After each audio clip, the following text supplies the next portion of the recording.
My name is Karina Barbosa, and this is my vendors and jobbers presentation. So, starting off, for a quick overview, we'll be going over the vendors, the three different ones in the five different categories, and last but not least, the budget. So first up is book vendors. First, I have Children's Plus Incorporated. They have excellent book bindings that meet the specifications of the Library Binding Institute, and they upload a collections records, which makes it really easy for, if it's genrefied, if it's in Dewey, you don't have to worry about adding them into the collection because they're already cataloged. They process them in the exact specifications you have. And I've had experience working with this vendor in the past school year because of the ESSER funds. This was the vendor that we were assigned, and I would work with them again. I really liked it. They had a team of volunteers that were ready to shelve on the date that I gave, and they also had a team of retired librarians or librarians with experience who helped with a lot of the interfiling. Next is Permabound Books. They have a patent and binding prices, so the books are extremely durable, which is a very important thing considering the high circulation numbers we get at my school library, and just making sure that the books have a long shelf life. I also really like that they have a section on their website specifically for state standards, which make it easy to pick a book and very easily integrate it into the classroom curriculum. ABDO is the next one, and they offer an extensive collection of high quality educational books and resources. They also align their products with the curriculum, and they have high interest books, which they call high interest, low reading level, which I think are really great because they promote a love of reading for the students. Next is furniture vendors. These first two are both vendors that we have existing contracts with, and as are the other book vendors that I mentioned previously. The first one, Hertz, is actually the nation's leading school furniture dealer. They embrace technology, flexibility, and durability to enhance 21st century learning. I've worked with them before in the past. I really like the work that they do. They make everything match. It looks nice, and I've never had issues with them. Next is Worthington, the contract furniture. They already have a contract, plus they have excellent choices, not only for traditional library seating, but also many options for flexible seating, which I really like and the students really, really like. And last but not least is Brodart Furniture. They have a very high reputation for providing customizable furniture and durable ones that increase the appeal and functionality of library spaces. And when I looked on their website, I really liked the range of options that they had. I do wish that it was a little bit more user friendly, like more visual instead of just linking it to a Dropbox, but it was outweighed by just the amount of options that they had. It is a little pricier though, so it's something that I would like to work with, but we also need to get a contract with the district for them first anyways. We have Makerspace Materials vendors. Maker Maven is absolutely my favorite. So we have that they specialize in providing maker education resources and materials for libraries and school. I particularly like their STEAM and STEM kits and just how they come with ready-made curriculum to provide a lower barrier of entry, which makes so they're actually tailored to be used in an educational setting. Next is Brown Dog Gadgets. They offer a variety of goodies, including all the ones I have listed right there. One thing that caught my attention on the website was the conductive sewing. So there's actually a lot of wearable stuff that they do, which I think was cool. And also, you can request a sample before you commit to fully buying it, which is really neat. Last, Follett School Supplies. I'm mostly familiar with using them for tidal wave and collection development, but I do like their curriculum tags, so it's easy to hand pick a book for a specific lesson objective that comes ready with activities, and so they're easily paired with makerspace activities. Plus, they come with a lot of makers materials anyways. Next is technology tools. First up, Mackin. Love it. It's already integrated into Clever. They have a mobile application. They have a huge amount of electronic resources, and that's where most of our ebooks and audiobooks that we currently have in the school library are housed, actually. Next is Cengage, super valuable vendor for school libraries with its advanced digital tools that provide educational content, adaptive learning environments, and resources designed to improve student engagement and achievement. It also has one of my favorite databases, which is Gale. I really like just how diverse the databases are because they specifically match the educational needs of the school.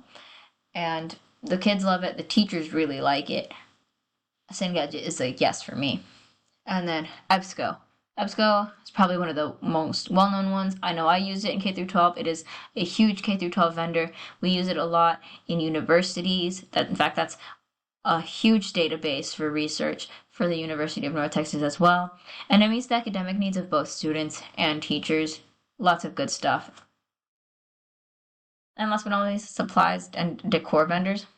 We have Demco, which is the only approved vendor right now for library supplies for the HISD. They flip-flop between Demco and the library store, but I also really like that Demco has a lot of Demco exclusive stuff that is really helpful and tools-wise. The library store is probably the most well-known one because it's the library store. They have a wide range of educational supplies and organizational tools. They cater to the specific needs of not only the school librarian, but also to the teachers, which is neat. And last but not least is Scholastic. They're most well known for their book fair, lots of fond memories there, bring a lot of revenue in terms of fundraising with that same book fair. They also provide a lot of educational resources, and with supplies, there's a lot of little tchotchkes that kind of help motivate students with reading and decor that I know I stock up on every single year to use in the library. Last but not least is the budget of the $10,000. What would I buy? Keeping in mind the needs of the school library I work at, here's what I'd get. I'd get a book return in order to use in the library. We have a book drop in the hallway. However, we have so many in-class library visits that this is just needed inside of the library and for those visits and for lunch. $539, Hertz Furniture. We have a 3-wing mobile display panel. It would be really great to showcase some student work, to have some more collaborations with the art department at the school since there's a lot of very talented students, and this just encourages students to be able to come into the library and see their work on display. $627, Worthington Contract Furniture. We have the library on wheel storage cart. This would be a really good way to have some autonomy of the students in organization of the Makerspace supplies. Would be a good way to need to move it from one section of the library to the other, promotes collaboration. From Worthington Contract Furniture, $391.95.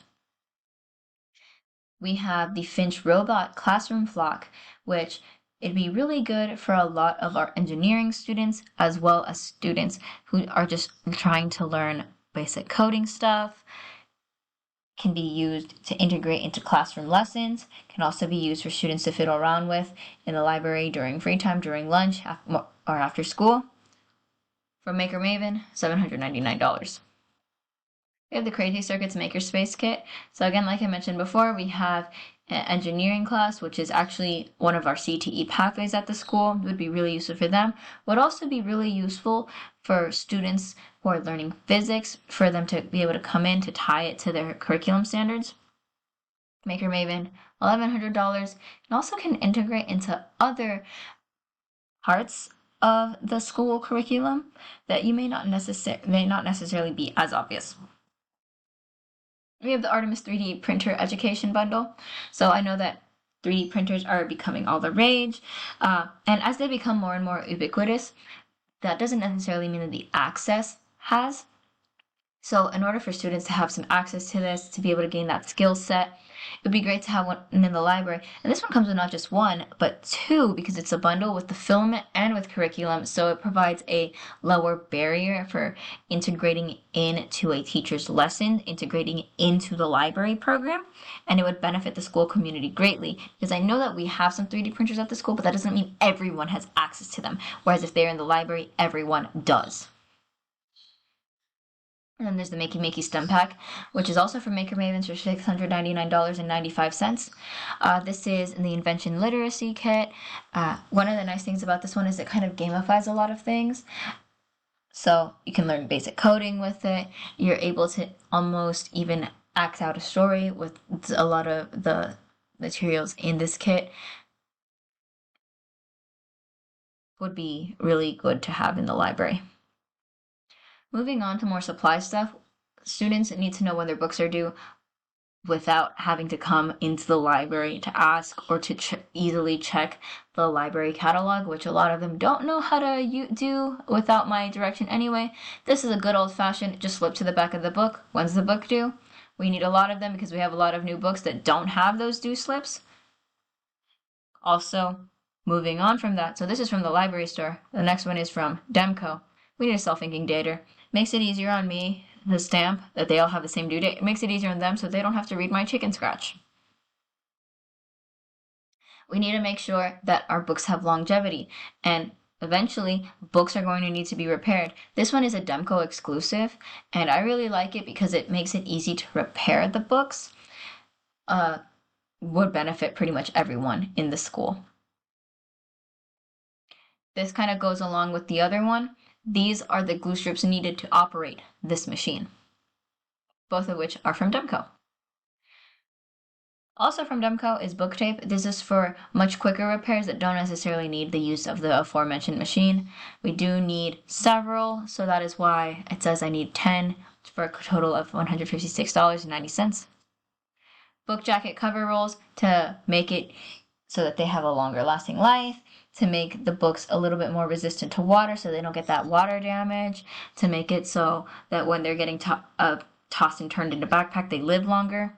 Need different sizes. That leads to the total. All this from Demco. Going on with the book jacket covers, we also need a dispenser. That makes it easier to put them onto the books to protect them. Dogo News Library Edition. This is a current events literacy database from Mackin, $695. This is available in English and in Spanish. Spanish is particularly important because we have a large English language learner population, with a lot of them being primarily Spanish, and even the ones that aren't Spanish, this one on the English one, they break down the definitions of the words. They have lesson plans already done, which helps the teachers, and it's almost like News and Level, but much more comprehensive. 15 Book Cloud. This is also from Mackin. This one takes the ebooks and the audiobooks one step further because it has the read-alongs, there's educational videos, and it makes it super easy to annotate on electronic books. So easy to take the notes, easy for them to carry them with them. Overall, beneficial to all the students and especially to the English teachers. Really any teacher, because annotating is a huge part in high school. Continuing on, we need more audiobooks in the collection. There's not that many. We could use the starter pack. So $500 from Mackin. This next kind of set of stuff is a need that I've noticed. We need more electronic books for Spanish, particularly in the CTE pathway curriculum knowledge, and for some of the core science. So I found some very good Spanish ebooks all from Mackin. So this one's about political science. This one's about law, which helps with our legal studies CTE pathway. This one is about medicine, which helps with our health science CTE pathway. This one about business with their business CTE pathway. Cooking with our culinary arts CTE pathway. These next three are helpful to our computer science CTE pathway. This one is about websites. This one's about citing information. This one is also really helpful for them to just build up their information literacy skills. And for cybersecurity, last but not least, we have the architecture one, which would help a lot of our design students. These next couple of ones are specific science, biology, chemistry, physics, all in Spanish to kind of help break them down because they receive all of their primary instruction in English. They might need some more help in their L1. Math, same thing. And this one to talk about the history of Black people, because we have a very big percentage of not just Hispanic students, but specifically Afro-Latinx students. These next ones are just some high interest books. This is a high-low collection, which is really helpful, especially considering that a lot of reading levels have kind of gone down since the pandemic. This is to kind of help build that interest back up. Same thing here, a book set on disability and neurodiversity, especially to kind of promote different perspectives in the library. We have The Boys in the Back Row, also from Hilo. This is from Permabound, could be really great. More diversity in the collection. More diversity in the collection, Permabound will last long. And in total, we would have spent $9,986.19. Thank you for listening.